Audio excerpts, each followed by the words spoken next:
Argentine coach Lionel স্ক্যালোনির coach ছিলেন স্পেনের Luis দে la Fuente. এমনকি এই ফুয়েন্তের হাত ধরেই কোচিং ক্যারিয়ারে আসেন স্ক্যালোনি। আর এবার বিশ্বকাপের ফাইনালে দেখা যাবে এই গুরু শিষ্যের লড়াই। স্ক্যালোনি ও লুই ফুয়েন্তের গুরু শিষ্য মুহূর্ত নিয়ে থাকছে প্রতিবেদন। একদিকে ইউরোপের জায়ান্ট দল স্পেন, যাদের সামনে হাতছানি 16 বছর পর দ্বিতীয় বিশ্বকাপ জয়। আরেকদিকে আছে লাতিনের দল আর্জেন্টিনা, ব্রাজিলের পর যারা আছে ব্যাক টু ব্যাক দ্বিতীয় বিশ্বকাপ জয় করতে। পুরো ফুটবল বিশ্ব যখন মুখিয়ে এই লড়াইয়ের দিকে, তখন দেখা যাবে ইন্টারেস্টিং এক বিষয়। এই লড়াই শুধু দুটি দেশে নয়, এটি এক আবেগঘন পুনর্মিলন।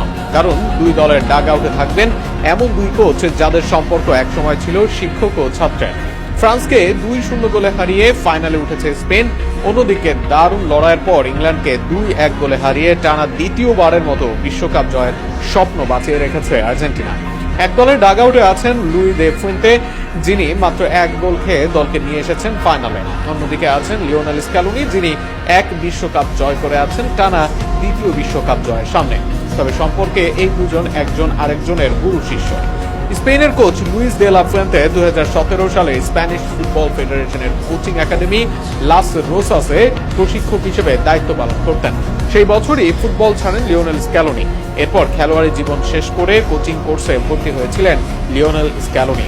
দে লা ফুয়েন্তে ছিলেন তার অন্যতম শিক্ষক ও পথ প্রদর্শক। তখন হয়তো কেউই ভাবেননি কয়েক বছরের ব্যবধানে সেই শিক্ষক ও ছাত্র বিশ্বকাপের সবচেয়ে বড় মঞ্চে প্রতিপক্ষ হয়ে দাঁড়াবেন। দুজনের মাঝে সম্পর্কও বেশ দারুণ। 2024 সালের কোপা আমেরিকার সময় স্ক্যালোনি তার সাবেক শিক্ষককে স্মরণ করে বলেছিলেন, লাস রোজাসে কোচিং কোর্সের সময় লুইস আমাদের অনেক সাহায্য করেছিলেন। তার সঙ্গে আমার অনেক আলোচনা হয়েছে, আমি সবসময় তার সাফল্য কামনা করি। অপরদিকে নিজের সাবেক শিষ্য লুই ফুয়েন্তেকে ছাড়িয়ে গেলেও বিষয়টিকে সহজভাবে দেখছেন স্প্যানিশ কোচ। বরং স্ক্যালোনির সাফল্যের জন্য তাকে অভিনন্দনও জানিয়েছেন তিনি। বিশ্বকাপ ও কোপা আমেরিকা জয়ী স্ক্যালোনির নেতৃত্বগুণ এবং খেলোয়াড়দের কাছ থেকে সেরাটা বের করে আনার দক্ষতার প্রশংসা করেছেন তিনি একাধিকবার। এই দুই কোচের মিল আছে আরও এক জায়গায়। লিওনেল স্ক্যালোনি তার ক্যারিয়ারে শুধুমাত্র ছিলেন আর্জেন্টিনার দায়িত্বে।